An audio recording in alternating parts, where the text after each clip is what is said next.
it's good fun. Days like these are great. You get the whole industry together, and to have, companies and corporations like Interbet and Cape Racing who are so generous with sort of time and energy into making a day like this possible is it's fantastic for everyone.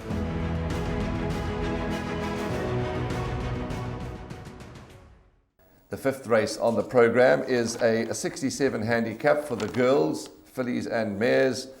The average rating of the race is 64 over 1900 meters.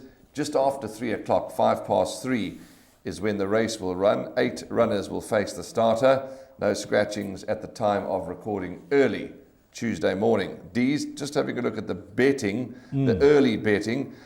Inga Kara, number 4, and number 8, My Cherie Amour, joint favourites, weak favourites at 3-1. And then we've got Reckless Love and Diamonds and Dollars, 5-1 joint. And then we've got Winter Melody at 6-1.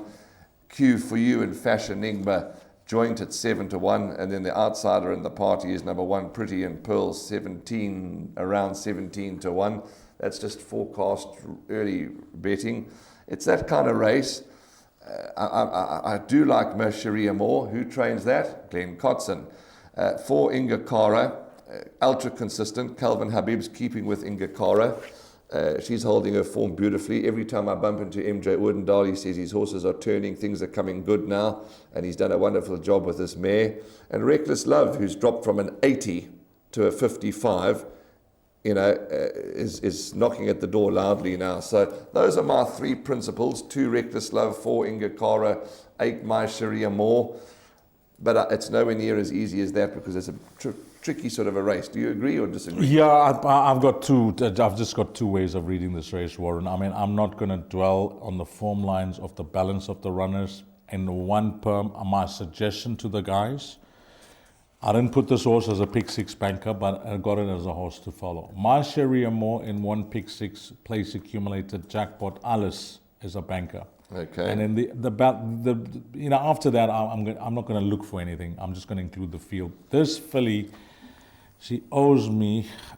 I don't know how much she owes me after that July run. Where I was just gutted. It was the last race on the card, and it was about counting the cash and finding the Fender trailer to take it home. But it was not to be. We had to cancel all those plans. She was just never herself on July Day, where after that penultimate start behind Icy Night, the lucklessness she had in running, I thought it looked like the right race for her. But it was not to be. That's done. It's over. But we're talking about it because we're previewing the race.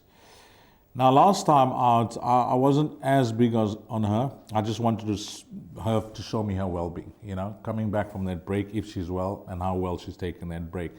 Venturas, that was a very clever ride by Calvin Habib, the way he won. And I wanted to see how Venturas ran on Monday, but obviously she took no part.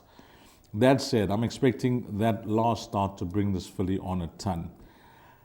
She's not guaranteed that she's going to see out this distance, and I'll tell you why, because she's related to that filly that was trained by Paul Lafferty, Lady of Lucia, who was best up to 1600 meters. But now they're stretching this filly over 1900. So on pedigree, we'll see how she goes over this 1900 meter trip. But what I will tell you is the way I've seen her race over shorter, over 14 and 1600 meters. If you want me to judge her on that, going the extra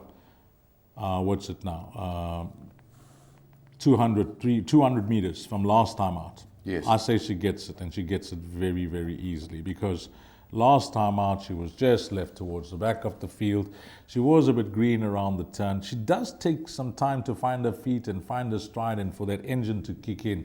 Even when she won, she came from a hopeless position with young Zuma. I can still remember that race. She was towards the back of the field. He came flying up on the outside running rail to get up, and then he was unlucky, I mentioned, his penultimate start.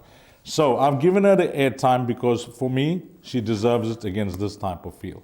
Yes, she is taking on runners that you can make a strong case of.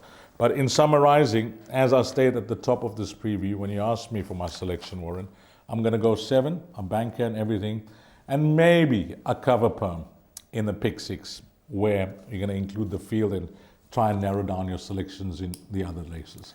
Okay, beautifully put there by D's. Race 5, My Sherry Amour for him. And he's made a beautiful case for her. This jockey and trainer combination statistics are good between Nkobo and Kotson. So lots to like about My Sherry Amour. That's race 5. Let's move along and talk about races 6, 7 and 8.